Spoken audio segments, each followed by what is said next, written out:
Welcome to our channel. Today we how to log into US Bank Fast Access step by step clearly. To begin, open your preferred web browser. In the address bar, type in the URL for US Bank. Press the Enter key to navigate to the US Bank homepage. Once the page loads, look for the Login button located at the top right corner. Click on the Login button to proceed. You will see a prompt for your user ID. Enter your user ID into the designated field.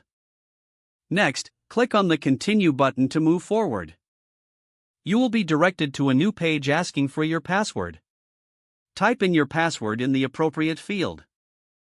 Ensure that your password is entered correctly. Once your password is entered, click the Login button. If you have entered the correct credentials, you will be logged into your account. In case you have forgotten your user ID or password, look for the Forgot User ID or Password link. Click on that link and follow the instructions to recover your information. After successfully logging in, you will have access to your US Bank account dashboard. From there, you can manage your banking tasks with ease. If the page does not load, refresh the browser or try again in a private or incognito window. Make sure you are using the correct email address, then retype it carefully to avoid small typos. If your password is not accepted, use the Reset option and create a new strong password you can remember.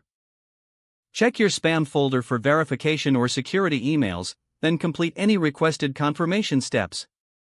Enable two-factor authentication if available to improve account security and reduce unauthorized access risk. After signing in, review your profile details so your contact information and settings are accurate and current. If you see an error message, note it down and try again after restarting your device and internet connection. Log out when you finish, especially on shared devices, to keep your account and payment information secure. If the page does not load, refresh the browser or try again in a private or incognito window. Make sure you are using the correct email address, then retype it carefully to avoid small typos. If your password is not accepted, use the Reset option and create a new strong password you can remember. Don't forget to like this video and subscribe to our channel for more step-by-step tech guides.